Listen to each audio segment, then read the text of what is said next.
The storm hit Ravenswold before the letter did. Rain hammered the tall windows of the manor, and thunder rolled across the hills like something enormous turning over in its sleep. Duke Alastair Whitmore stood alone in his study, a glass of untouched wine in his hand, when a sharp knock broke the silence of the house. It was not the knock of a servant. It was urgent, uneven, almost frightened. He crossed the room and opened the heavy oak door himself, something he rarely did. A messenger stood there, soaked to the bone, holding out a sealed envelope with trembling fingers. Alastair took it without a word. The wax seal bore the crest of a distant county, one he had not thought about in years. His chest tightened before he even opened it. Inside were only a few lines, but they struck him like a blow. His younger brother, Edward, was dead. A carriage accident on a flooded road. And Edward had left behind 4 children, now alone in the world with no one else to take them in. Alastair read the letter twice, then a third time, as if the words might change if he looked hard enough. They did not. He folded the paper slowly and set it on his desk, his hand steady even though something inside him was not. He had not spoken to Edward in nearly 6 years. Their last conversation had ended in anger, over matters neither of them had ever forgiven. And now Edward was gone, and there was no chance left to make it right. The rain continued outside, relentless, as if the sky itself understood what had just happened. Alastair sat down heavily in his chair. Ravenswold was a house built for a large family, with dozens of rooms, wide staircases, and long galleries lined with portraits of ancestors who had once filled it with noise and life. But for the past several years, since the death of his wife, Margaret, it had been a place of silence. The staff moved quietly through the halls. Meals were eaten alone. The nursery upstairs had been locked for so long that even the key had grown a thin layer of dust. He thought of that nursery now, and something cold settled in his stomach. He rose from his chair and walked to the window, watching the rain streak down the glass. 4 children. He tried to picture their faces but could not, since he had never met them. He knew only that the eldest was a boy, perhaps 12 years old, and that there were 2 girls and a younger boy besides. Edward had written to him once years ago, boasting proudly about his children, but Alastair had barely read the letter before setting it aside. Now he wished he had kept it. He summoned his butler, a steady, careful man named Mr. Bennet, who had served the family for over 20 years. Bennet arrived within moments, sensing immediately that something serious had occurred. "Your Grace," Bennet said quietly, "what has happened?" "My brother is dead," Alastair said, his voice flat, controlled the way he controlled everything. "There are 4 children. They have nowhere to go." Bennet's expression did not change much, but his eyes softened.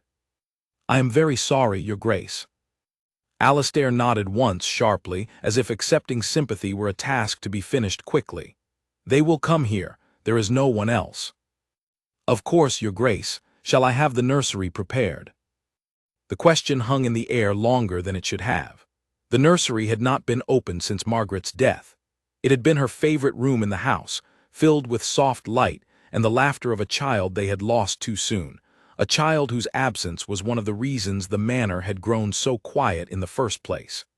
Alastair had never allowed anyone to speak of it since. "Prepare it," he said finally, "and the rooms beside it, all of them." Bennet bowed slightly and left to give the orders.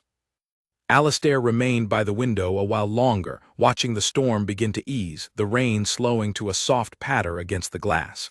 He thought about the years that had passed since Margaret died, how he had built his life into something small and controlled, something safe. No surprises, no noise, no risk of losing anything else. And now noise was coming to his door in the form of 4 children he had never met, children who would look to him for everything, who would need warmth he was not sure he still had inside him. He told himself it was only temporary, that arrangements would be made, that perhaps a distant relative or a suitable guardian could be found in time. But even as he thought it, some quiet part of him understood that no one else would step forward. He was the last of the Whitmore line with the means and the name to raise them properly. Whether he wanted the burden or not, it was his. Over the following days, letters passed between Ravenswold and the small village where Edward had lived with his family. Alastair learned more details, each one landing heavier than the last. The children had been staying with a neighboring family since the accident, sleeping on borrowed cots, wearing clothes that did not belong to them. The eldest boy, Edmund, had reportedly refused to cry in front of anyone, insisting he needed to be strong for his younger siblings. The youngest, a girl not yet 5 years old, kept asking when her father was coming home. Something about that last detail struck Alastair harder than he expected. He found himself standing in the hallway outside the nursery late one evening, staring at the door as if it might open on its own. He did not go in. He was not ready for what waited on the other side, memories layered upon memories, grief stacked upon grief. But he did not walk away either. He simply stood there, silent, in the dim light of a single candle, feeling something inside his chest shift for the first time in years. The following morning, he gave orders for a carriage to be sent to collect the children. He wrote a short letter to accompany it, formal and brief, informing them that arrangements had been made for their care at Ravenshoeld. He read it over twice before sealing it, aware that it sounded cold, aware that he did not know how to make it sound otherwise. Warmth was not a language he had used in a long time. As the days passed waiting for their arrival, the manor itself seemed to change in small ways. Mrs. Eleanor Ashby, the housekeeper, moved through the upper floors with an energy Alastair had not seen from her in years. She aired out old blankets, polished forgotten furniture, and hummed softly to herself as she worked, something she had once done often when Margaret was alive. Alastair noticed it but said nothing, unsure whether the sound comforted him or reminded him too sharply of what he had lost. He caught himself, more than once, walking past the nursery and slowing his steps, glancing at the door without meaning to. He told himself it was simply preparation, simply duty. But duty did not explain the tightness in his throat each time. He thought about 4 frightened children, arriving at a house that had forgotten how to welcome anyone. On the evening before their expected arrival, Alastair stood once again at his study window, watching the last light fade over the hills. Ravenshoeld stood behind him, grand and silent, its many windows dark except for the ones near the nursery, where a fire had been lit for the first time in years. He thought of Edward, of the years lost to pride and stubbornness, of words that could never now be taken back or spoken freely. He thought, too, of the 4 children traveling toward him, carrying grief of their own, expecting little from an uncle they had never met. Alastair did not know, standing there in the fading light, that the arrival of these children would challenge everything he believed about himself. He did not know that the quiet, careful world he had built to protect himself from pain was about to be shaken loose, piece by piece, until something warmer and far more alive would take its place. All he knew in that moment was that tomorrow the house would no longer be silent, and for reasons he could not fully explain, some small, buried part of him was almost afraid of how much that thought unsettled him. The candle in his study burned low as night fell fully over Ravenshoeld. Somewhere upstairs, a fire crackled softly in a room that had been locked for years. Somewhere on a distant road, a carriage carrying 4 children drew closer with each passing hour, carrying with it grief, uncertainty, and the fragile beginning of something none of them could yet imagine. The manor waited, dark and still, as if holding its breath. And Duke Alastair Whitmore, proud and guarded as he had trained himself to be, waited with it, unaware that the hardest and most important chapter of his life was about to begin. The carriage arrived just after noon, its wheels crunching over the gravel drive as gray clouds drifted slowly across the sky above Ravenshoeld. Alastair stood at the top of the front steps, dressed formally, his hands clasped behind his back, his face arranged into the calm, unreadable expression he wore for important occasions. Beside him stood Bennet and Mrs. Ashby, both watching the carriage with far softer expressions than his own. The door of the carriage opened, and the first to step down was a boy who looked far older than his 12 years. His name was Edmund, and he moved carefully, deliberately, as though every action required thought. He turned immediately and offered his hand to help his younger sister down, a girl of about 9 named Charlotte, whose eyes were red-rimmed but dry, as if she had cried all the tears she intended to allow herself. Behind her came Henry, a boy of 7, clutching a wooden toy horse so tightly his knuckles had turned pale. Last of all, lifted down by the driver himself, was little Grace, not yet 5, her small face buried against the driver's shoulder until she was set gently on the ground. For a long moment, none of the children moved. They stood together in a small, tight cluster, staring up at the enormous stone face of Ravenshoeld as if it might swallow them whole. Alastair descended the steps slowly, feeling every eye in the courtyard on him, feeling the weight of a role he had never trained for and was not certain he could fill. "Welcome," he said, his voice steady but formal the way he addressed guests at official functions. "I am your uncle. You will be staying here now." Edmund studied him carefully, his young face guarded in a way that unsettled Alastair more than he expected. It was the same expression Alastair often saw in his own mirror. "Thank you for having us, sir," Edmund said politely, though there was no warmth in it, only careful manners learned from a father who had raised him well. Charlotte said nothing at all. Henry glanced nervously toward the tall windows of the manor. Grace simply stared, her small hand gripping the fabric of her brother's sleeve. Mrs. Ashby stepped forward before the silence could stretch further, crouching slightly to meet Grace's eyes with a warm, easy smile. "Now then, little one, would you like to see your new room? I hear it has a very soft bed and a lovely view of the garden."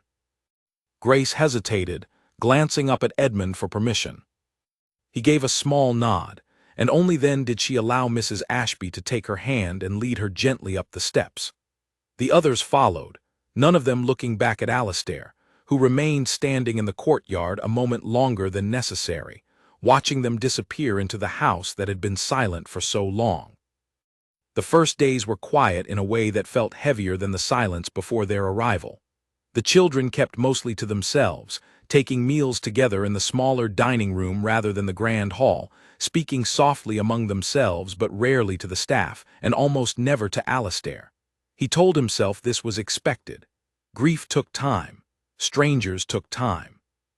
He continued his usual routines, working in his study for long hours, reviewing estate matters, attending to correspondence, as though nothing in the house had changed at all. But things had changed, whether he admitted it or not. He began to notice small sounds drifting through the halls that had not been there before. The soft padding of footsteps upstairs, a door opening and closing. Once faintly, the sound of Henry's wooden horse being dragged along a wooden floor, its small wheels clattering unevenly. Alastair would pause at his desk when he heard these sounds, pen hovering above paper, listening despite himself, before forcing his attention back to his work. One afternoon, passing through the long gallery lined with portraits of ancestors, he came upon Charlotte standing perfectly still before a painting of Margaret, his late wife. The girl did not hear him approach. She simply stared up at the portrait, her small face thoughtful. "She's very pretty," Charlotte said quietly, not turning around, apparently aware of him after all. "Was she your wife?" Alastair's chest tightened. "She was," he said. "What happened to her?"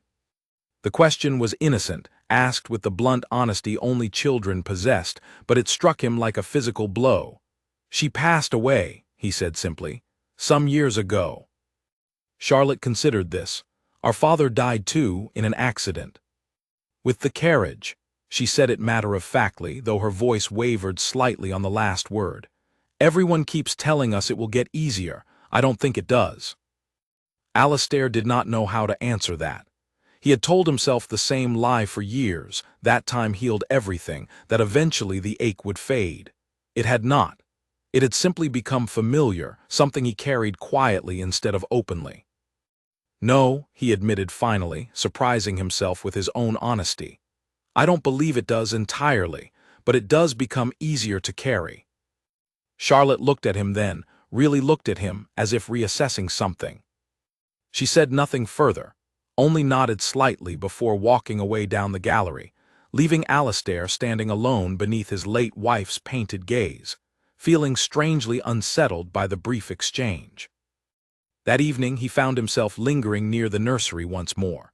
Through the partially open door, he could see Henry sitting cross-legged on the floor, arranging a small set of wooden soldiers Bennett had found in storage, while Grace slept curled beside him on a blanket, her thumb near her mouth. Edmund sat nearby in a chair, a book open on his lap though his eyes were fixed somewhere far beyond its pages. Alastair watched for a long moment unseen, before quietly withdrawing to his study. It was there, later that night, that Bennett found him staring at an old, unopened box on the corner shelf, one that had remained untouched since Margaret's death. Inside, though Bennett did not know it, were small items that had once belonged to their own child, a child lost before their first birthday, a wound so deep that Alastair had never allowed himself to speak of it, not even to Margaret in her final months. "Your Grace," Bennett said gently, noticing his employer's distant expression, "is something troubling you?" Alastair closed the box carefully, as though closing it might also close something inside himself. "I am simply thinking about how little I know of children," he said. "How little I know of being needed by anyone." Bennett considered his words carefully before responding. "If I may say, Your Grace, they do not require perfection, only presence. Children notice far more than we credit them for, but they forgive far more easily as well." Alastair said nothing, but the words settled somewhere deep inside him, taking root even as he refused to acknowledge it outwardly. Over the following week, small moments continued to accumulate, each one chipping quietly away at the walls Alastair had built around himself. He found Henry's wooden horse left behind in the hallway one morning, its wheel broken loose from an earlier fall. Rather than sending it to be repaired by the staff, Alastair took it to his study himself, working carefully at his desk late into the evening with tools he had not touched in years, until the wheel spun smoothly once more. He left it outside Henry's door before dawn, saying nothing of it to anyone. The next morning Henry approached him cautiously at breakfast, holding the repaired horse. "Did you fix this?" he asked, his voice hesitant. Alastair considered denying it out of old habit, but something in the boy's hopeful expression stopped him. "I did," he admitted. Henry studied him for a moment, then smiled, a small, genuine thing that caught Alastair entirely off guard. "Thank you," he said simply, before running off to find his siblings, clutching the horse tightly against his chest. Alastair remained at the table a moment longer, feeling an unfamiliar warmth spread through his chest, one he had not felt in a very long time. It frightened him slightly, how easily that small act had affected him, how quickly the walls he had spent years constructing seemed capable of cracking. Later that same day, passing by the nursery once more, he heard something that stopped him entirely in his tracks. Grace's soft laughter, high and bright, drifting through the open door. He paused, listening, unable to stop the small, unfamiliar smile tugging at the corner of his mouth. It had been so long since Ravensholt had heard laughter of any kind that the sound felt almost foreign, almost impossible. He did not enter the room. He was not yet ready for that. But he stood outside a while longer, listening, allowing himself, just for a moment, to feel something he had refused himself for years. Hope. That night, unable to sleep, Alastair found himself once again standing before the locked nursery that had belonged to his own lost child. For the first time since Margaret's death, he reached out and turned the key. The door creaked open slowly, revealing a room frozen in time, dust settled over everything, the small crib still positioned near the window exactly as it had been left. He stood in the doorway for a long while, memories washing over him, grief and love tangled together in ways he had never allowed himself to untangle. And for the first time in years, standing in that quiet, dust-covered room, he allowed himself to cry. It was not weakness, though it had felt that way for so long. It was, he realized slowly, the first step toward something he had forgotten was possible. Outside, beyond the walls of Ravensholt, the night settled quietly over the hills. And inside, 4 children slept soundly for the first time since their arrival, unaware that the proud, guarded man tasked with their care had just taken his first real step toward becoming someone they could truly call family. Weeks passed at Ravensholt, and slowly, almost imperceptibly, the great house began to change. The children still kept mostly to themselves, still ate their meals quietly, still spoke to Alastair with careful, guarded politeness. But small threads of familiarity had begun weaving themselves through the household, threads that Alastair noticed even as he pretended not to. It was Edmund who worried him most. The boy carried himself with a seriousness far beyond his 12 years, taking on responsibilities that no child his age should have to bear. He checked on his younger siblings constantly, made certain Grace ate her meals, made certain Henry did not wander too far from the house, made certain Charlotte was never left alone with her thoughts for too long. He rarely smiled. He rarely complained. He behaved in every way like a boy determined to prove he needed nothing from anyone, especially not from the uncle who had been a stranger only weeks before. One afternoon, Alastair found him in the stable yard, attempting to saddle one of the estate's older horses without assistance, struggling with straps clearly too complicated for his experience. "That is not how it is done," Alastair said, approaching slowly. Edmund stiffened, releasing the strap immediately. "I did not mean to cause trouble, sir. I only wished to learn." "You are not in trouble," Alastair said, surprising himself with the gentleness in his own voice. "But you might ask next time, rather than risk injury attempting it alone." Edmund's jaw tightened slightly. "I am used to managing things myself." Something in the boy's tone struck a familiar chord in Alastair, a reflection of his own younger self, a boy who had also learned early that relying on others led only to disappointment. He stepped closer, taking the leather strap from Edmund's hands. "Watch," he said simply, demonstrating the proper technique slowly, explaining each step without unnecessary elaboration. Edmund watched closely, absorbing the lesson with quiet focus. "Now you," Alastair instructed, stepping back.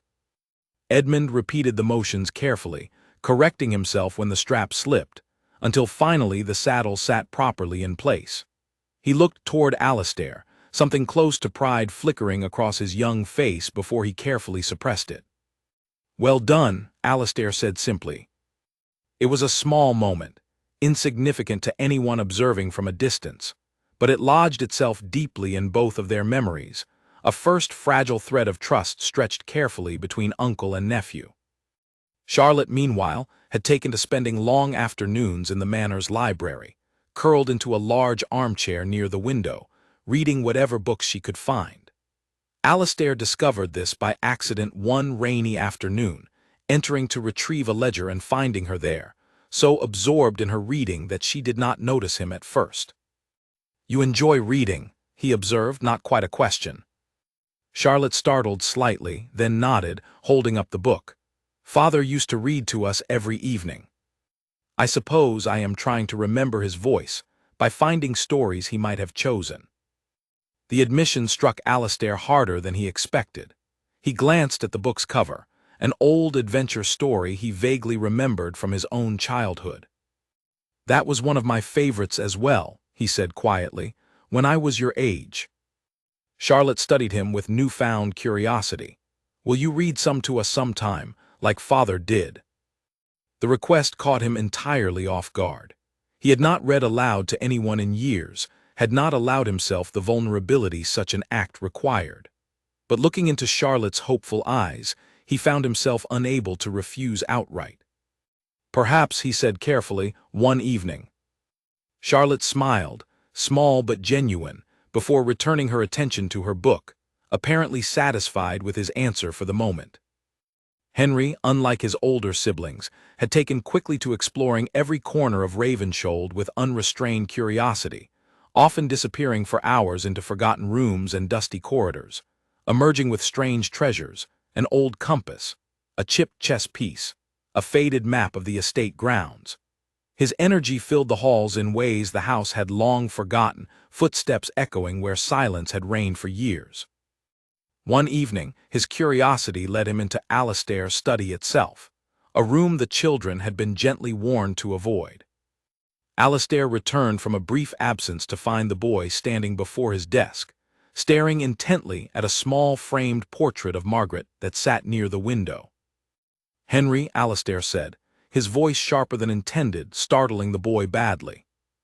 Henry spun around, eyes wide with alarm. "I am sorry, sir. I did not mean to intrude. I only wanted to see." Alastair softened immediately, recognizing genuine remorse rather than mischief. "It is quite all right," he said, though his voice remained quieter than usual. "That was my wife." Henry looked back at the portrait carefully. "She looks kind." "She was," Alastair confirmed, memories rising unbidden. "The kindest person I ever knew." Henry hesitated before speaking again. "Do you miss her very much?" The question, so simply and honestly asked, lodged itself deep in Alastair's chest. "Every day," he admitted quietly. Henry nodded solemnly, as though this answer confirmed something important to him. "I miss my father every day too. Charlotte says it gets easier eventually, but I don't think she truly believes that either." Alastair crouched slightly, bringing himself closer to the boy's eye level, an instinct he had not expected himself to possess. "It does not disappear," he said honestly, "but you learn to carry it differently. And you are not required to carry it alone." Henry considered this carefully, then, quite unexpectedly, stepped forward and wrapped his small arms around Alastair in a brief, tight embrace before quickly pulling away, as though startled by his own boldness. "Thank you," Henry said quietly, before hurrying from the room, leaving Alastair standing alone, momentarily too stunned to move, his chest tight with emotions he had spent years carefully suppressing. Grace, the youngest of the four, remained the most cautious around Alastair, often watching him from a careful distance, retreating quickly whenever he approached too closely. Mrs. Ashby explained gently one afternoon that Grace had been closest to her father, that his absence weighed on her more heavily than she had words to express at her young age. Determined in his own quiet way to bridge that distance, Alastair began leaving small items outside the nursery door each morning: a smooth stone from the garden, a pressed flower, a tiny wooden bird carved carefully during long evenings in his study. He never announced these gifts, never drew attention to them, simply left them and departed silently.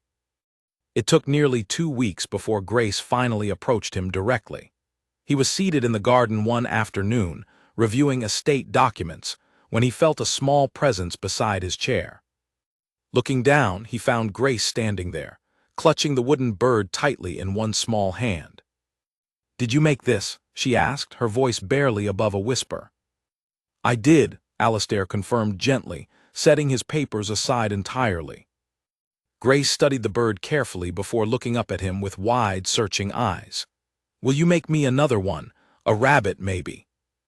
Alastair felt something loosen deep within his chest, a knot he had carried for years beginning, finally, to ease.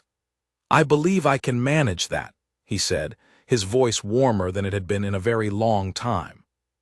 Grace smiled then, a small, shy thing, before climbing carefully onto the bench beside him, close but not quite touching, content simply to sit nearby while he returned to his papers.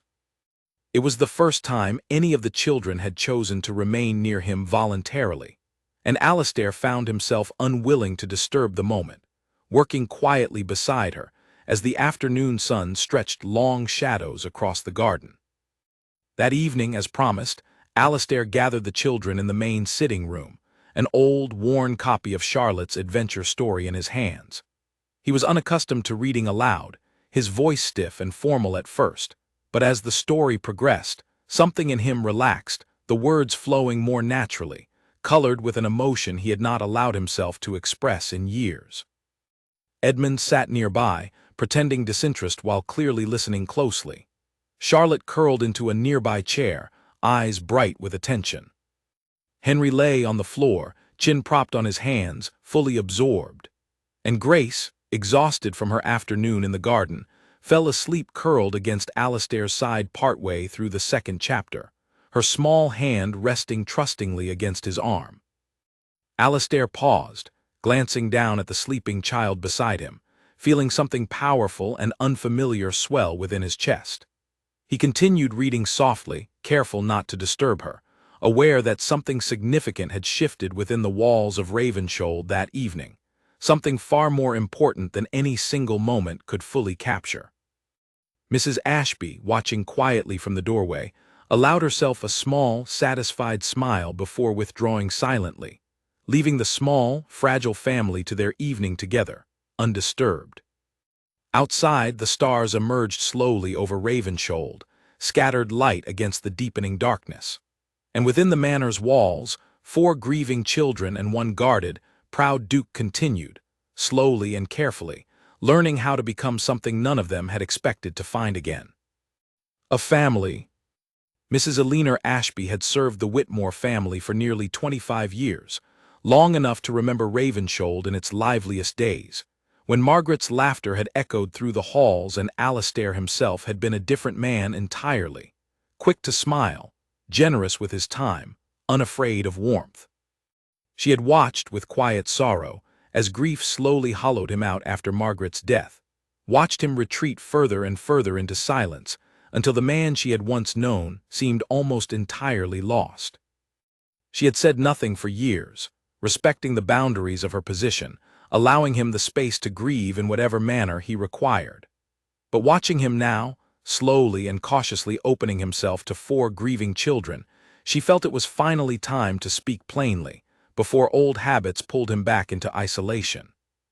She found him one evening in his study, staring at the small wooden bird he had carved for Grace, unfinished still, resting on his desk beside his correspondence. He looked up as she entered, his expression softening slightly, an ease that had not existed between them in years slowly returning. "Your Grace," she began carefully, "may I speak candidly?" Alastair set down his pen, gesturing for her to continue. "You may always speak candidly, Eleanor, you know that." She nodded, gathering her thoughts. "I have watched you these past weeks, and I confess, I have seen glimpses of the man I once knew, the man who existed before your loss reshaped you into someone far more guarded. It brings me great joy to witness it." Alastair's jaw tightened slightly, an old defensiveness rising instinctively. "I have simply been fulfilling my duty toward my brother's children." "Perhaps," Eleanor allowed gently, "but duty alone does not carve wooden birds for a frightened little girl, nor does it read stories aloud with such care, nor does it teach a boy to saddle a horse with such patience. Duty explains obligation, Your Grace. It does not explain tenderness." Alastair remained silent, unable to immediately counter her observation, uncomfortable with how precisely she had identified something he had not yet fully acknowledged within himself. "I only wish to say," Eleanor continued carefully, "that Margaret would be proud of what you are becoming slowly for these children. She always believed you capable of great warmth, even during the years grief convinced you otherwise." The mention of Margaret struck him deeply, memories rising unbidden, sharp and tender all at once. "I fear failing them," he admitted quietly, surprising himself with the honesty. "I fear growing attached only to lose them as well, whether through circumstance or my own inadequacy." Eleanor's expression softened further. "Fear is natural, Your Grace, particularly for a man who has known such profound loss. But allowing fear to dictate your choices robs both you and those children of something precious, something none of you can afford to lose twice." Alastair considered her words carefully, the weight of grief and hope tangled together within him. "You believe I am capable of this? Of raising them properly, of being what they require?" "I believe," Eleanor said firmly, "that you already are becoming that, whether you fully recognize it yet or not. Children require presence far more than perfection, Your Grace. And presence I have watched you offer freely these past weeks, even when you yourself remained unconvinced of your own capability." Her words settled deeply within him, taking root alongside the small, fragile hope that had been growing steadily since the children's arrival. He thanked her quietly, and she withdrew, leaving him alone once more with his thoughts and the unfinished wooden bird resting on his desk. That night, unable to sleep, Alastair found himself wandering the manor's long gallery, pausing before Margaret's portrait as he often did during moments of uncertainty. He studied her painted features carefully, memories of her voice, her laughter, her unwavering belief in the goodness he had once possessed more freely. "I do not know if I am doing this correctly," he whispered quietly to the empty gallery, feeling foolish yet unable to stop himself. I fear disappointing them, as I fear I once disappointed you during those final difficult months." The portrait offered no answer, of course, only Margaret's warm, painted smile, unchanged and eternal.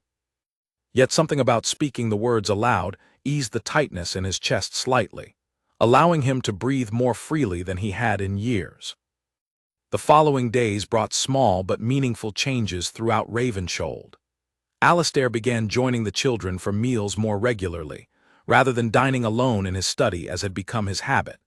Conversations remained tentative at first, careful and formal, but slowly, gradually, genuine warmth began threading its way through their exchanges. Edmund, in particular, began seeking Alastair's guidance more openly, asking questions about the estate's management, about responsibilities he would eventually inherit as the eldest of his father's children. Alastair found himself explaining patiently, taking genuine pleasure in the boy's earnest curiosity, recognizing in him traces of both Edward and himself, blended together into someone entirely his own. "Father always said you were the most capable man he knew," Edmund admitted one afternoon, as they walked together through the estate's expansive grounds. "Even after everything that happened between you both, he still spoke of you with admiration." The revelation struck Alastair deeply. "Your father and I had our disagreements," he said carefully, "but I always respected him greatly, even during our years of silence."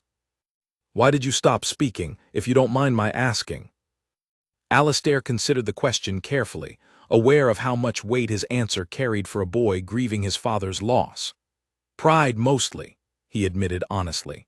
"Foolish pride on both our parts. We disagreed about matters that in hindsight mattered far less than the years we lost because of them." Edmund absorbed this quietly, walking beside him in thoughtful silence for a while before speaking again. "I do not wish to repeat that mistake, with Charlotte or Henry or Grace. Pride seems a poor reason to lose people you love." Alastair glanced at the boy beside him, struck once again by his maturity, his quiet wisdom beyond his years. "That," he said softly, "is a lesson far wiser than most men learn in an entire lifetime, Edmund. I am glad you already understand it." Their conversation marked a subtle but significant shift in their relationship, trust deepening steadily between them with each passing day. Edmund began seeking Alastair out more frequently, not merely for guidance regarding estate matters, but simply for companionship, sensing perhaps that Alastair, too, required connection as much as he himself did. Charlotte, meanwhile, continued spending long afternoons in the library, though increasingly she invited Alastair to join her, sharing passages from books she found particularly moving, asking his opinions on matters both trivial and profound. Their shared love of literature became a quiet, comfortable bridge between them, filled with easy conversation neither had expected to find so naturally. Henry's curiosity remained boundless, though increasingly he sought Alastair's company during his explorations, eager to share each new discovery, each forgotten treasure unearthed from the Manor's many hidden corners. Alastair found himself genuinely amused by the boy's boundless energy, a welcome contrast to the quiet solemnity he had grown accustomed to during his years alone. And Grace, though still cautious in many ways, had begun seeking Alastair out during quiet moments, content simply to sit nearby while he worked, occasionally requesting another small wooden animal be added to her growing collection. Their bond, though quieter than the others, deepened steadily nonetheless, built patiently through small, consistent acts of gentle reassurance. Ravenshold itself seemed to reflect these gradual changes, its long silent halls filled increasingly with soft laughter, quiet conversation, and the comfortable sounds of a household slowly coming back to life. Fires burned in previously unused rooms. Windows were opened more frequently, allowing fresh air and sunlight to chase away years of accumulated stillness. Even the staff seemed lighter, moving through their duties with renewed energy previously absent for years. Yet despite these encouraging changes, Alastair remained privately aware of an underlying uncertainty, a fear he had not yet fully voiced even to himself. Legal matters regarding official guardianship remained unresolved, distant relatives occasionally sending inquiries regarding the children's care, questioning whether a reclusive, previously childless duke was truly the most suitable guardian for 4 young orphans. He pushed these concerns aside for the moment, choosing instead to focus on the fragile, precious progress being made within his own home. But somewhere, quietly, persistently, doubt continued to linger at the edges of his growing hope, a shadow he could not yet fully dismiss. Late one evening, following another successful family dinner filled with genuine laughter and easy conversation, Alastair retired to his study, reflecting quietly on how dramatically his life had shifted in such a relatively short span of time. He thought of Aline's words, of Margaret's enduring memory, of Edward's unexpected praise relayed through Edmund's earnest admission. For the first time in many years, sitting alone in his study surrounded by the comfortable sounds of a household finally alive again, Alastair allowed himself genuine hope for the future, hope that perhaps, despite his fears and uncertainties, he truly was becoming the guardian these children deserved. He did not yet know how significantly that hope would soon be tested, nor how deeply his growing bond with the children would be threatened by circumstances entirely beyond his control. But for that quiet, peaceful evening, sitting alone, yet no longer truly lonely, Alastair allowed himself simply to feel grateful for the fragile, precious family slowly forming within the walls of Ravenshoeld. The morning began ordinarily enough, sunlight filtering softly through the tall windows of Ravenshoeld, the household moving through its familiar routines. Alastair had risen early, reviewing correspondence in his study, while the children scattered across the estate grounds under Mrs. Ashby's watchful supervision. It was, in every visible way, an unremarkable day. That changed suddenly, violently, shortly after midday. Alastair had been deep in concentration, reviewing tenant agreements, when the study door burst open without warning. Charlotte stood in the doorway, breathless, her face pale with panic. "It's Henry," she gasped, struggling to catch her breath.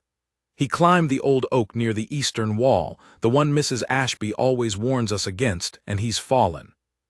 He isn't moving properly, and there's blood, and Edmund sent me to find you immediately."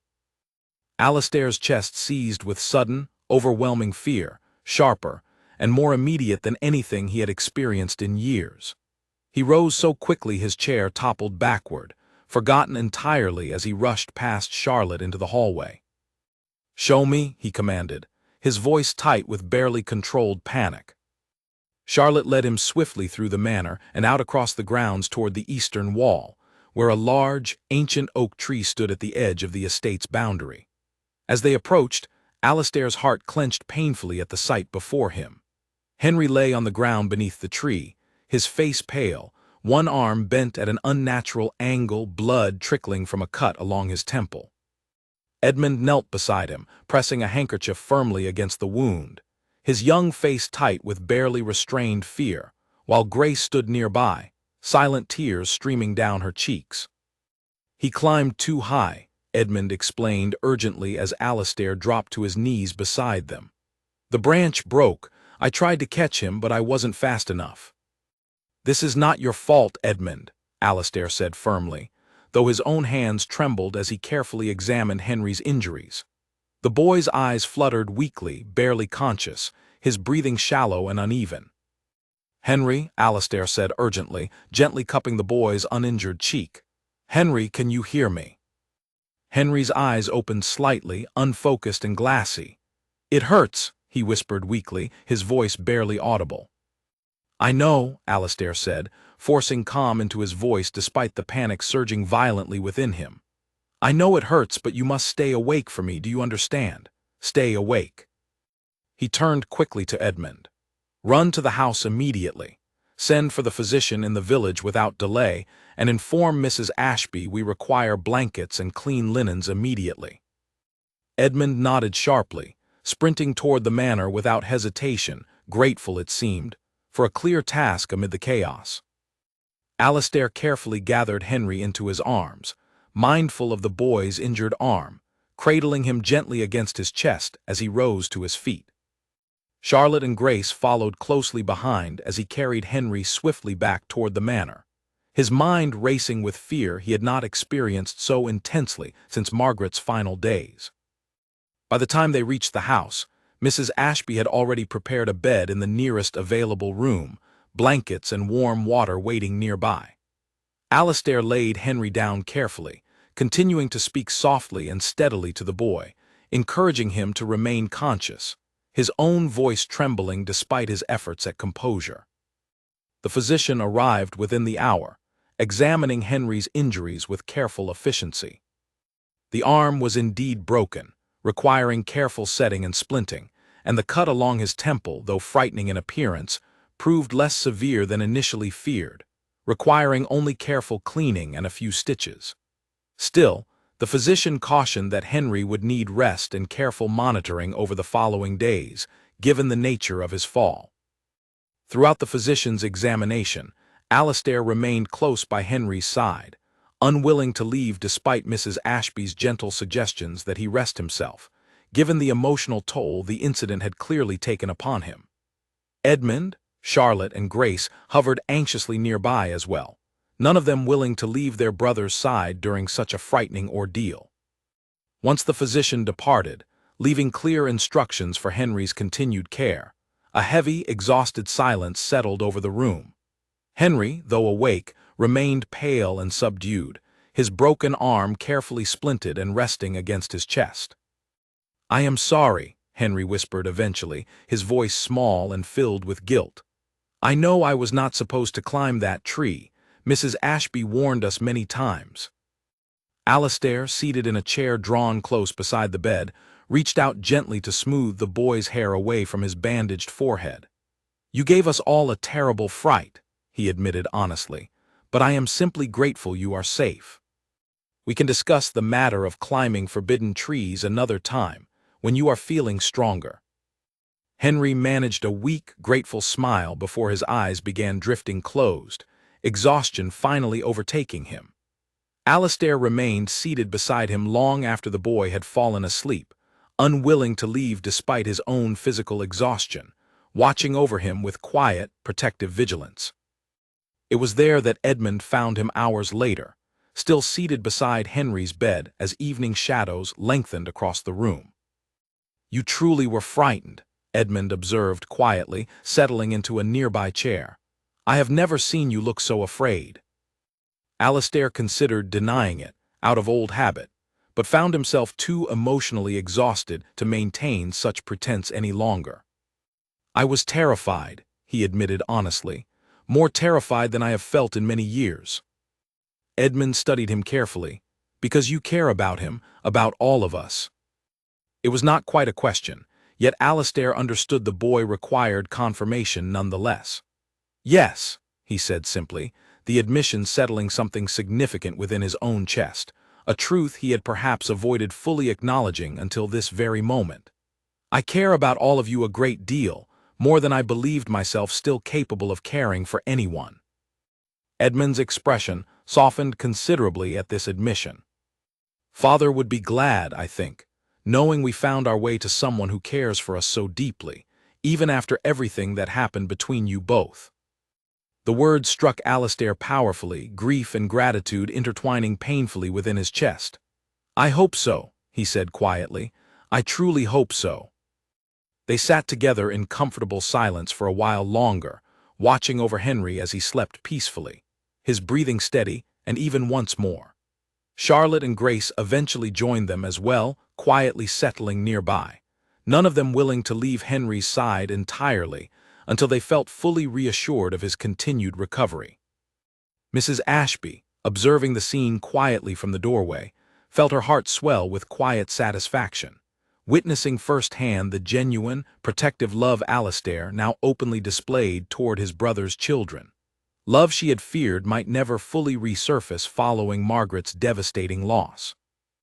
Over the following days, as Henry slowly recovered under careful supervision, the incident served as a powerful catalyst within the household, deepening bonds already forming steadily between Alastair and the children. Edmund began confiding more openly in him, sharing memories of his father, fears regarding his siblings' futures, hopes he had not previously voiced to anyone. Charlotte requested his company more frequently, no longer merely tolerating his presence but genuinely seeking it out. Grace, too, seemed to shed much of her earlier caution, more readily accepting his comfort and reassurance during the frightening ordeal. And Henry himself, once sufficiently recovered, approached Alastair privately one evening, his splinted arm still resting carefully against his chest. "Thank you for staying with me," Henry said quietly, "and for not being angry even though I disobeyed the rules." Alastair knelt gently before the boy, meeting his eyes directly. "You are safe, Henry. That is all that truly matters to me. Though I would ask, in the future, that you consider a bit more caution before climbing forbidden trees." Henry laughed softly, a genuine, easy sound that eased something tight within Alastair's chest. "I promise to try," Henry said, "though I cannot promise entirely given my nature." Alastair chuckled quietly himself, an unfamiliar yet welcome sound. "I suppose that is honest at the very least." As Henry's recovery continued steadily, the entire household seemed to settle into a deeper, more genuine sense of family, bonds strengthened significantly through shared fear and shared relief. Alastair found himself increasingly comfortable expressing affection openly, no longer retreating instinctively behind old walls of guarded formality. Yet even amid this deepening warmth, a quiet unease continued lingering at the edges of his awareness, a reminder that circumstances beyond his control could threaten this fragile happiness at any moment. Legal matters regarding official guardianship remained unresolved, distant relatives continuing their inquiries regarding the children's care. Alastair pushed these concerns aside once more, choosing instead to focus fully on the precious, hard-won warmth now filling Ravenshold's previously silent halls. But somewhere, quietly, persistently, he understood that greater challenges likely still awaited him, challenges that would test not only his growing bond with the children, but his very resolve to remain their guardian, regardless of whatever obstacles circumstance or family opposition might soon present. Autumn settled gently over Ravenshold in the weeks following Henry's accident, golden leaves drifting steadily across the estate grounds, cooler air carrying with it a comfortable sense of change throughout the household. Henry's arm healed steadily under careful supervision, and with each passing day, the bonds formed between Alastair and his brother's children continued strengthening, deepening into something increasingly natural and unforced. Alastair began actively involving Edmund in the practical management of the estate, recognizing in the boy both genuine capability and a sincere desire to understand responsibilities he would eventually inherit. Together, they walked the tenant farms, reviewed accounts, and discussed decisions regarding the estate's future, Alastair patiently explaining each aspect while genuinely valuing Edmund's thoughtful questions and observations. "You have a natural understanding of these matters," Alastair remarked one afternoon as they reviewed harvest reports together in his study. "Your father would be proud of how quickly you grasp such responsibilities." Edmund flushed slightly at the praise, though pride was evident in his expression. "I want to be prepared," he said earnestly, "for whenever such responsibilities eventually fall to me, and I enjoy learning these things alongside you." Their partnership deepened steadily over subsequent weeks, Edmund gradually shedding much of the guarded formality he had maintained since his arrival, allowing genuine warmth and trust to develop naturally between himself and his uncle. Alastair, in turn, found himself genuinely enjoying these shared responsibilities, appreciating Edmund's earnest dedication and quiet wisdom, qualities that reminded him increasingly of Edward himself. Charlotte's bond with Alastair deepened similarly through their shared love of literature, evening reading sessions becoming a cherished, regular ritual within the household. Alastair found himself increasingly comfortable expressing genuine emotion during these sessions, his voice carrying real feeling as he brought stories to life for the children gathered attentively around him each evening. One particular evening, following a particularly moving passage, Charlotte turned to him thoughtfully. "You read as though you truly feel every word," she observed. Father read similarly, with genuine emotion rather than simple recitation. Stories deserve to be felt genuinely, Alastair replied, not merely spoken aloud without meaning behind them. Charlotte smiled warmly at this response, settling contentedly against his side as he continued reading, a level of comfortable physical closeness that would have seemed impossible mere weeks earlier. Henry, fully recovered from his earlier accident, though still occasionally cautioned against overly adventurous exploration, continued sharing his discoveries enthusiastically with Alastair. Their bond strengthened significantly through shared curiosity and genuine affection. Alastair found himself increasingly participating actively in Henry's explorations, venturing together through previously forgotten corners of the estate, uncovering old family treasures and forgotten stories together. "Did you play here as a child?" Henry asked one afternoon, as they explored an old, dusty attic space filled with generations of accumulated family history. "I did," Alastair confirmed, memories rising warmly within him. "Your father and I spent countless hours exploring this very attic together, imagining grand adventures among these forgotten treasures." Henry's eyes widened with delighted curiosity. "Will you tell me about those adventures sometime?" Alastair smiled genuinely, an ease settling comfortably within him. "I would enjoy that very much, Henry." Grace, too, continued growing steadily closer to Alastair, her earlier caution almost entirely replaced by genuine trust and affection. She frequently sought him out during quiet moments throughout each day, content simply to remain nearby, occasionally requesting stories or small wooden animals to add to her cherished collection, now numbering nearly a dozen carefully carved creatures displayed proudly upon her bedroom windowsill. One evening, as Alastair tucked her carefully into bed following their nightly story, Grace looked up at him with wide, earnest eyes. "Are you truly our family now?" she asked softly. "Like father was." The question struck Alastair deeply, emotion rising powerfully within his chest. He knelt gently beside her bed, taking her small hand carefully within his own. "Yes, Grace," he said, his voice thick with genuine emotion. "I am truly your family now, and I intend to remain so for as long as you will have me." Grace smiled sleepily, contentedly, before drifting peacefully into sleep, her small hand still resting trustingly within his own. Alastair remained beside her a while longer, overwhelmed by the depth of emotion now filling his previously guarded heart. Ravensholt itself continued transforming steadily throughout these weeks, its halls filled increasingly with warmth, laughter, and genuine familial affection. Staff members, too, seemed to reflect this positive change, moving through their daily duties with renewed energy and evident happiness, grateful witnesses to the Manor's remarkable revival. Mrs. Ashby, observing these developments with quiet satisfaction, approached Alastair privately one evening, her expression warm with genuine pride. "You have become, once again, the man Margaret always believed you capable of being," she said softly. "Watching you these past weeks has brought me more genuine joy than I have felt in many years." Alastair, deeply moved by her words, found himself unable to fully articulate his gratitude, offering instead a warm, genuine smile that spoke volumes beyond mere words. "Thank you, Eleanor," he said simply, "for your patience and wisdom throughout this journey. I could not have found my way back to myself without your steady guidance." As autumn deepened further, Alastair began planning a modest celebration to mark the children's first months at Ravensholt, wishing to properly acknowledge how significantly their presence had transformed both his household and his own previously guarded heart. He consulted quietly with Mrs. Ashby and Bennet, arranging a small, intimate gathering within the Manor's grand dining hall, previously unused for such occasions since Margaret's passing.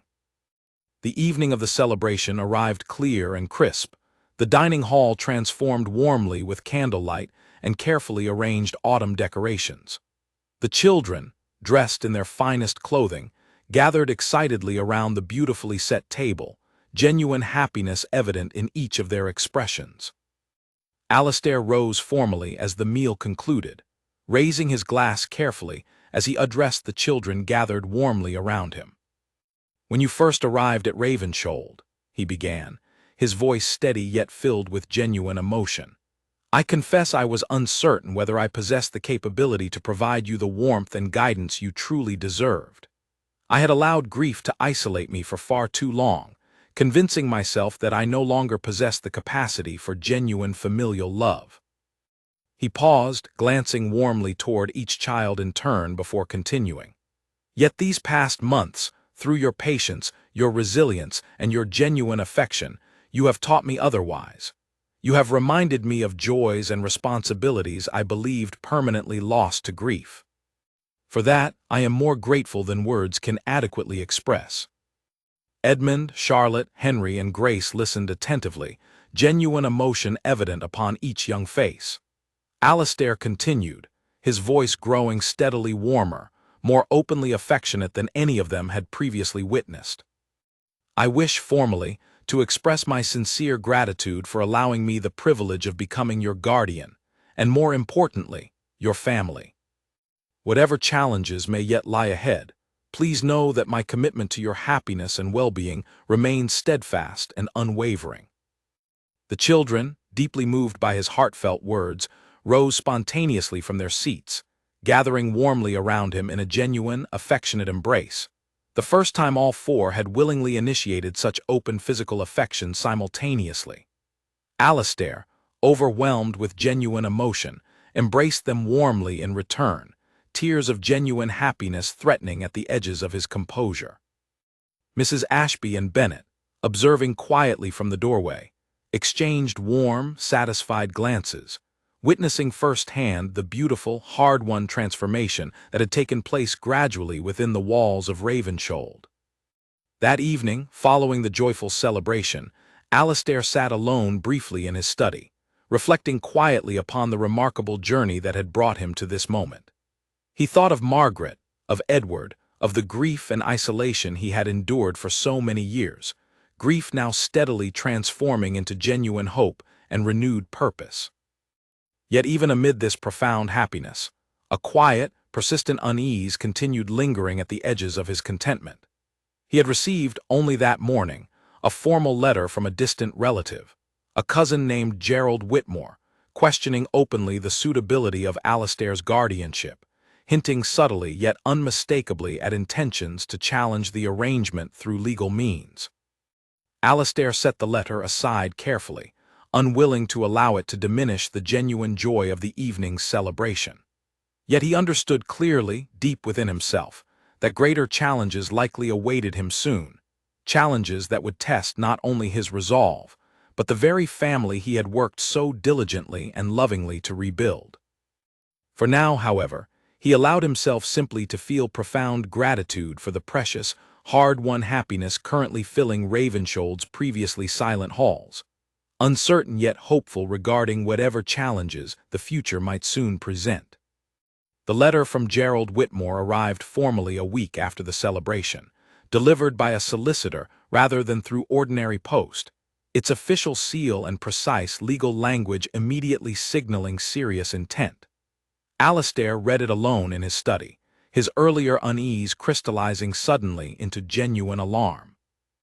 Gerald, a distant cousin Alastair had met only a handful of times throughout his life, claimed formal concern regarding the children's welfare, citing Alastair's previously reclusive lifestyle and lack of prior parenting experience as grounds for questioning his suitability as guardian.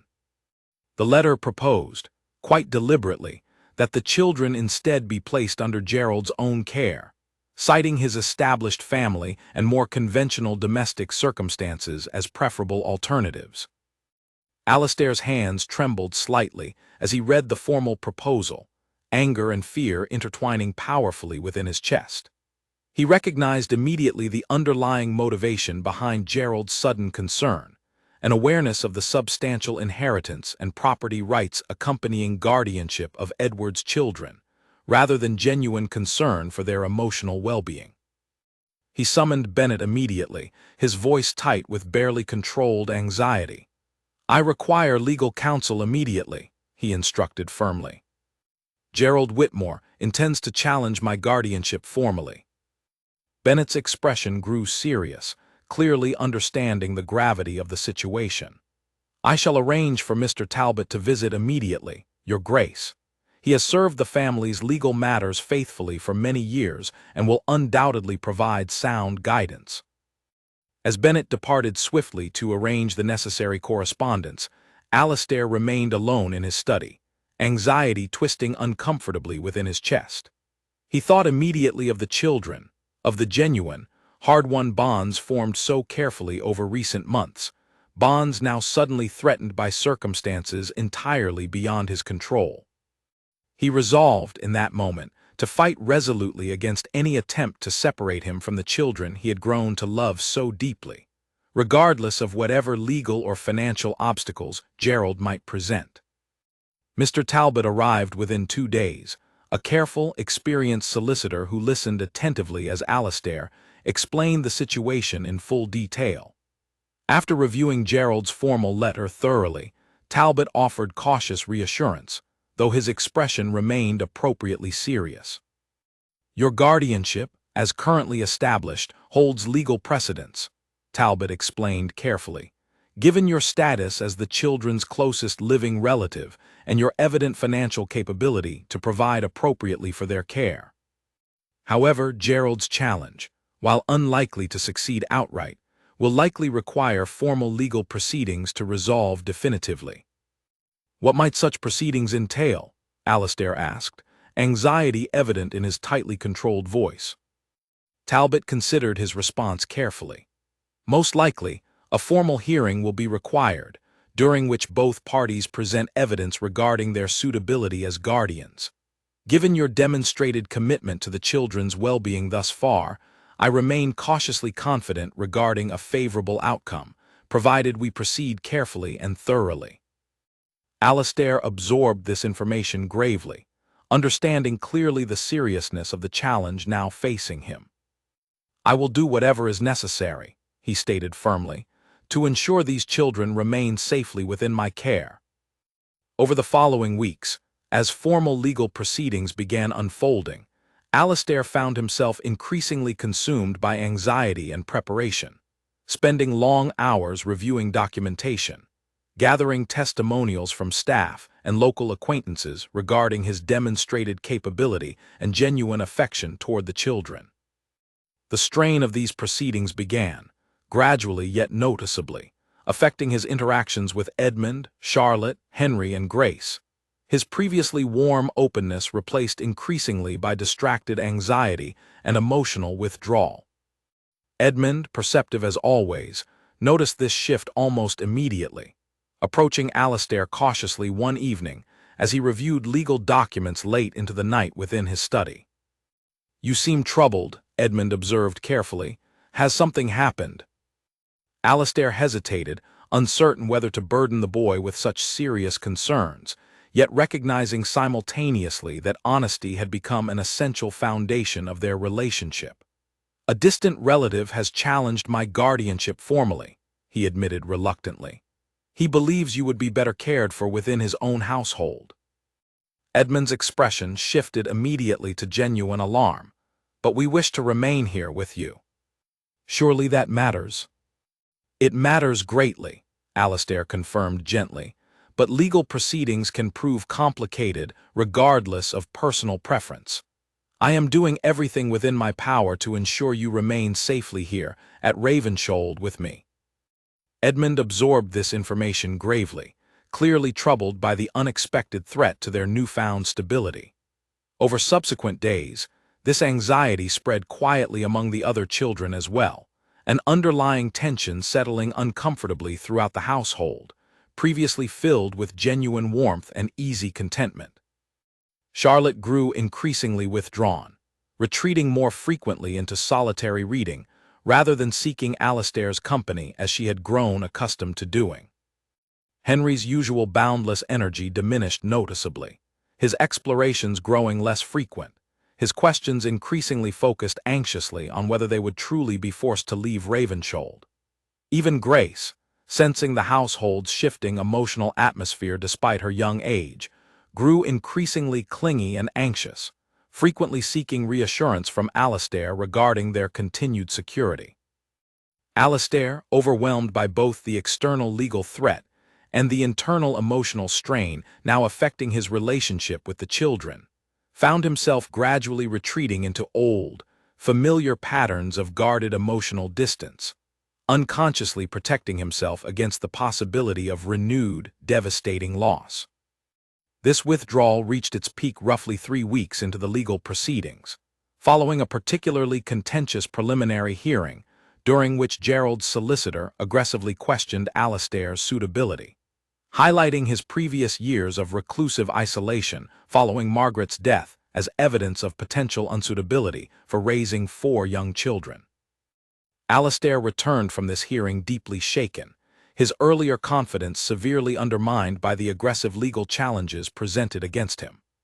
That evening, rather than joining the children for their usual dinner and reading session, he retreated instead to his study, closing the door firmly behind him, old patterns of isolation reasserting themselves powerfully amid his renewed anxiety and self-doubt. Charlotte, noticing his absence immediately, approached the study cautiously, knocking softly upon the closed door. "Uncle Alastair," she called gently, "will you not join us this evening?" "Not tonight, Charlotte," Alastair replied, his voice heavy with exhaustion and renewed doubt. "I require solitude to consider matters carefully." Charlotte hesitated outside the door, clearly troubled by his unexpected withdrawal, before reluctantly returning to her siblings, informing them quietly of Alastair's continued absence. The children exchanged worried glances, the earlier warmth and security of recent months suddenly feeling precariously threatened. Over subsequent days, Alastair's withdrawal deepened further, his interactions with the children growing increasingly formal and distant once more, reminiscent of the guarded stranger who had first welcomed them so coldly to Ravensholt months earlier. He told himself this distance served to protect both himself and the children, preparing them emotionally should Gerald's legal challenge ultimately prove successful. Yet this reasoning, however logical it seemed internally, caused genuine pain and confusion among the children, who had grown deeply attached to the warm, affectionate guardian Alastair had steadily become throughout recent months. It was Edmund, ultimately, who confronted him directly regarding this troubling withdrawal, finding Alastair alone once again in his study late one evening, legal documents scattered anxiously across his desk. "You are pulling away from us again," Edmund stated plainly, his voice carrying genuine hurt beneath its careful composure. "Just as you did when we first arrived." Alastair looked up sharply, startled by the boy's direct confrontation. "I am simply attempting to protect you," he explained, though his own voice betrayed uncertainty regarding this justification. "Should the legal proceedings not favor my continued guardianship, it seems prudent to prepare you emotionally for such an outcome." Edmund's expression hardened slightly, disappointment evident beneath his carefully controlled composure. "That is not protection," he said firmly. "That is fear, disguised as caution. Father always said that love requires courage, not retreat, particularly during difficult circumstances." His words struck Alastair powerfully, echoing uncomfortably similar sentiments Eleanor had expressed months earlier, sentiments he had believed himself to have genuinely internalized and overcome. "You are correct," Alastair admitted quietly, genuine shame evident within his tightly controlled voice. "I have allowed fear to dictate my actions once again, precisely as I did following Margaret's death. I am truly sorry, Edmund, for the pain my withdrawal has caused you and your siblings." Edmund's expression softened slightly at this genuine admission. "We do not wish for your protection through distance," he said firmly. "We wish for your presence, regardless of whatever uncertainty the future may hold." Alastair rose slowly from his desk, crossing the room to embrace the boy warmly, genuine emotion, overwhelming his earlier guarded composure entirely. "I promise you," he said firmly, his voice thick with renewed determination, "I will fight resolutely to remain your guardian, and I will no longer allow fear to separate us emotionally, regardless of whatever challenges circumstance may yet present." Edmund returned the embrace warmly, genuine relief evident in his young expression. Together, They resolved to face the remaining legal proceedings with renewed unity and determination, Alastair recommitting fully to the warmth and openness he had worked so diligently to cultivate throughout recent months. That evening, Alastair gathered all 4 children together, offering sincere apologies for his recent emotional withdrawal, reaffirming firmly his unwavering commitment to remaining their guardian regardless of whatever challenges lay ahead. The children, deeply relieved by his renewed openness and determination, embraced him warmly once more, the household's earlier warmth and security gradually beginning to reassert itself amid the ongoing uncertainty of the ongoing legal proceedings. Yet despite this renewed emotional unity, the formal legal challenge from Gerald Whitmore remained unresolved, a significant hearing scheduled soon to determine definitively the children's future guardianship. Alastair understood clearly that the coming days would prove decisive, testing not only his legal standing, but the depth and resilience of the genuine familial bonds he had worked so hard to build. The morning of the final hearing arrived cold and clear, frost lingering delicately upon the grounds of Ravenshoeld as Alastair prepared to depart for the county courthouse. He dressed carefully, formally, though his hands trembled slightly as he fastened the final buttons of his coat, anxiety and determination intertwining powerfully within his chest. The children gathered solemnly in the Manor's entrance hall to see him off, their expressions carrying a mixture of hope and quiet worry. Edmund stepped forward first, extending his hand formally, though genuine emotion was evident beneath his composed exterior. "We believe in you," Edmund said firmly, his young voice carrying surprising confidence.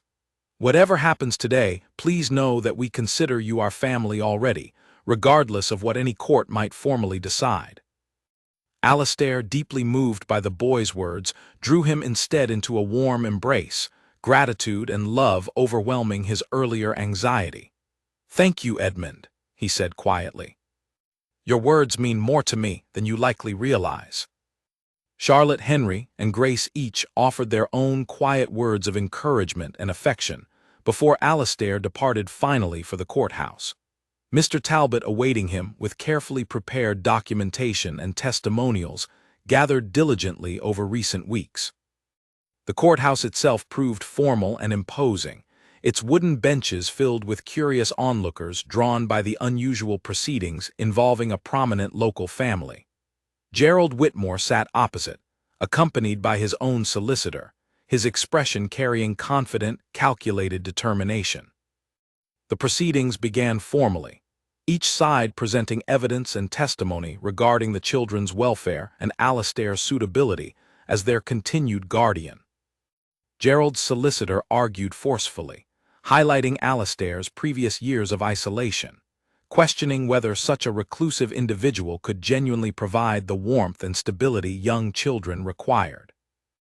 Alastair listened carefully, anxiety tightening uncomfortably within his chest, yet he maintained careful composure throughout, trusting fully in Mr. Talbot's careful preparation and the genuine testimonials gathered from Mrs. Ashby, Bennet, and various local acquaintances who had witnessed firsthand his remarkable transformation since the children's arrival. When finally called upon to speak directly, Alastair rose carefully, addressing the presiding magistrate with genuine, heartfelt honesty rather than rehearsed legal argument. "I will not deny," he began carefully, "that following my wife's death, I retreated significantly from meaningful engagement with the world around me. Grief, I confess, isolated me severely for several years. However, since welcoming my brother's children into my home, I have discovered capacities for warmth, patience, and genuine parental love that I had believed permanently lost to grief." He paused, glancing briefly toward Gerald before continuing firmly. "I understand my cousin's concerns regarding my previous reclusiveness, yet I would ask the court to consider not merely my past circumstances, but the genuine transformation these children have inspired within me these past months. I love them deeply and unconditionally, and I am fully committed to providing them the warmth, stability, and guidance they truly deserve, for as long as they require it." His heartfelt testimony, corroborated further by Mrs. Ashby's genuine, emotional account of his remarkable transformation, and Bennett's steady, credible testimony regarding his consistent, loving care clearly moved the presiding magistrate significantly. Even several members of the observing public appeared visibly touched by Alastair's genuine sincerity.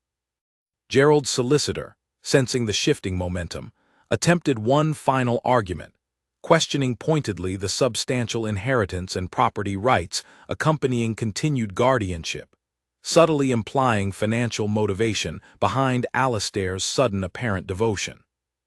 This argument, however, proved swiftly and definitively countered when Edmund himself, having quietly traveled to the courthouse alongside Mr. Talbot without Alastair's prior knowledge, requested formally to address the court directly.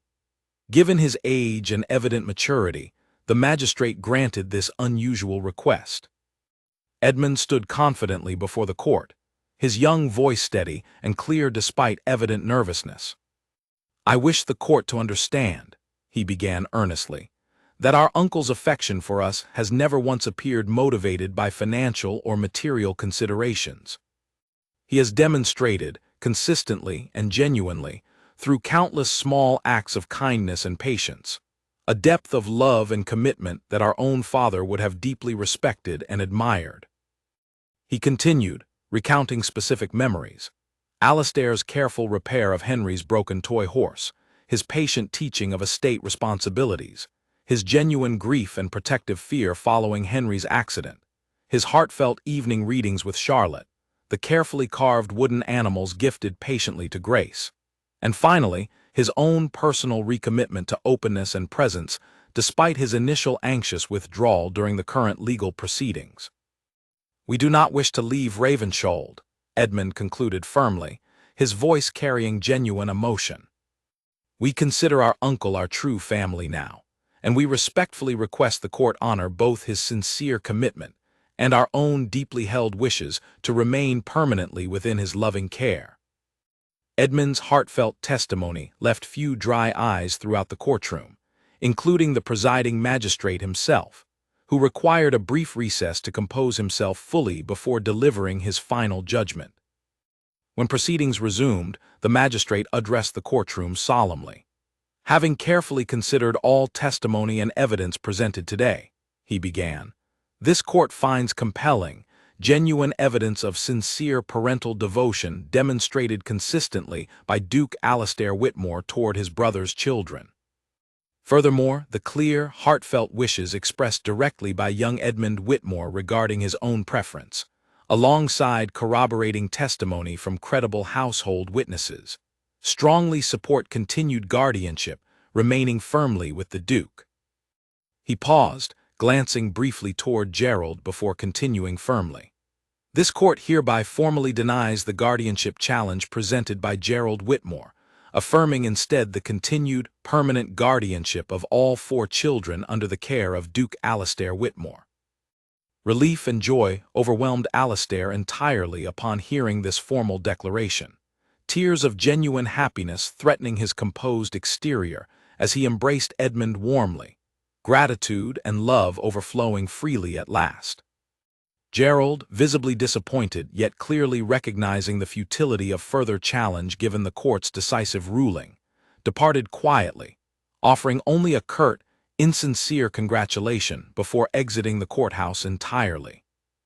Alastair and Edmund returned home swiftly to Ravenswold, eager to share the joyful news with Charlotte, Henry, and Grace, who awaited anxiously within the Manor's entrance hall. Upon hearing the wonderful news, the children erupted joyfully, rushing forward together to embrace Alastair warmly, genuine happiness and relief evident in each young face. That evening, Ravenswold hosted a joyful celebration, filled with genuine laughter, warmth, and profound gratitude. Mrs. Ashby and Bennet joined the family openly, no longer merely staff observing quietly from a respectful distance, but genuine, beloved members of an extended family finally secure in its future together.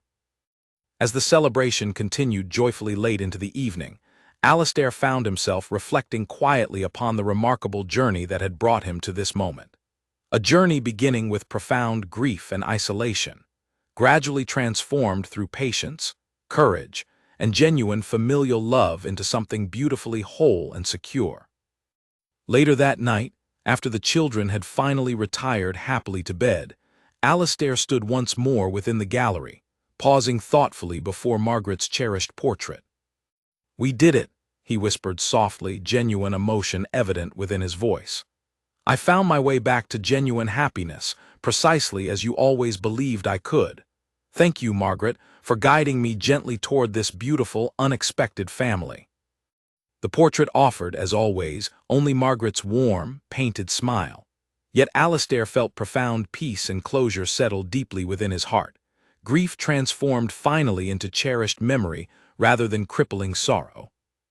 Ravensholt itself stood transformed entirely from the silent, grieving manor it had once been, now filled permanently with warmth, laughter, and genuine familial love. The proud, guarded Duke who had once closed himself entirely away from the world had rediscovered, through the loving persistence of 4 remarkable children, his own capacity for genuine happiness and connection. And within the walls of Ravensholt, finally secure and unified, 4 grieving children had discovered, in turn, a devoted guardian whose love for them proved genuine, steadfast, and unconditional. A family bound not merely through obligation or circumstance, but through profound, hard-won affection destined to last a lifetime. Spring returned to Ravensholt months later, the estate grounds bursting once again with color and life, mirroring beautifully the profound transformation that had taken place within the manor's walls. Alastair stood upon the front steps one bright morning, watching contentedly as Henry, fully recovered and characteristically energetic, chased Grace playfully across the freshly bloomed gardens, her delighted laughter echoing joyfully throughout the grounds. Edmund, now increasingly confident and capable in his understanding of estate matters, approached quietly to stand beside him, watching their younger siblings with genuine, affectionate amusement. "It is remarkable," Edmund observed thoughtfully, "how dramatically everything has changed since our arrival." Alastair nodded warmly, genuine contentment evident in his relaxed expression. "Indeed it has, Edmund. I could not have imagined, upon your arrival those many months ago, how profoundly you and your siblings would transform not only this house, but my own heart as well." Charlotte joined them shortly afterward, a book tucked comfortably beneath her arm, her earlier guarded caution entirely replaced now by genuine warmth and ease. "Will you join us for reading again this evening?" she asked hopefully. "We have nearly finished the story you began last week." "Of course," Alastair replied warmly, genuine happiness evident in his easy smile. "I would not miss it." As the days continued passing peacefully, Ravensholt flourished increasingly into a home filled genuinely with warmth, laughter, and profound familial love. Alastair officially formalized his guardianship fully, ensuring the children's futures remained secure and protected against any further challenges. He established trusts carefully for each child's future, provided thoughtfully for their education and personal growth, and continued nurturing deeply the genuine bonds formed so carefully over recent months. Gerald Whitmore, having accepted finally the court's definitive ruling, gradually faded from their lives entirely, his earlier ambitions replaced eventually by quiet acceptance of his failed challenge. Alastair, though initially wary regarding any further interference, found himself increasingly able to release entirely the anxiety and resentment previously associated with his distant cousin, choosing instead to focus fully upon the genuine happiness now permanently established within his own household. Mrs. Ashby continued serving faithfully as housekeeper, though increasingly she found herself treated less formally as staff and more genuinely as cherished family, invited regularly to join family gatherings and celebrations previously reserved solely for immediate family members. Bennett, similarly, became an integral beloved presence within the household, his steady wisdom and quiet loyalty deeply appreciated by both Alastair and the children alike. As months turned gradually into years, Ravensholt continued flourishing beautifully, each child growing steadily into adulthood under Alastair's genuine, loving guidance. Edmund eventually assumed increasing responsibility for estate management, his natural capability and dedication earning him widespread respect throughout the surrounding community. Charlotte's love for literature blossomed into genuine scholarly pursuit, eventually inspiring her toward meaningful educational endeavors of her own. Henry's boundless curiosity and adventurous spirit led him toward extensive travel and exploration, always returning periodically to share his remarkable discoveries and adventures with his beloved family at Ravensholt. And Grace, once so cautious and uncertain, grew into a warm, compassionate young woman, her early bond with Alastair blossoming steadily into genuine, lifelong affection and mutual admiration. Alastair himself continued transforming steadily throughout these years. The guarded, isolated Duke he had once been entirely replaced by a warm, engaged guardian deeply beloved by his adopted children and respected widely throughout his community. He never remarried, his heart remaining devoted entirely to Margaret's cherished memory. Yet he found genuine, lasting happiness and fulfillment through his deep, abiding love for the 4 children who had transformed his life so profoundly. Years later, reflecting quietly upon his remarkable journey during a peaceful evening spent surrounded by his now-grown children and their own growing families, Alastair felt genuine, profound gratitude for the unexpected, beautiful path his life had taken. Ravensholt itself stood transformed entirely, no longer merely an ancestral manor, but a genuine home filled permanently with warmth, laughter, and enduring familial love. As he watched his grandchildren playing joyfully across the same gardens where Henry and Grace had once played during their earliest days together, Alastair understood clearly, with profound gratitude, how remarkably his life had been transformed through the courageous, persistent love of 4 grieving children who had arrived unexpectedly at his door many years earlier. He thought often, during these peaceful, reflective moments, of Margaret, grateful eternally for the genuine happiness she had always believed him capable of rediscovering. Happiness finally realized fully through the loving, resilient family surrounding him now. Ravensholt, once cold and silent, had truly learned, through patience, courage, and genuine love, how to embrace warmth and happiness once again. And within its walls, the legacy of 4 remarkable children and 1 proud, transformed Duke continued flourishing beautifully, a testament enduring powerfully to the profound, healing power of genuine familial love, resilience, and the courage required to embrace happiness fully, even after profound loss and uncertainty.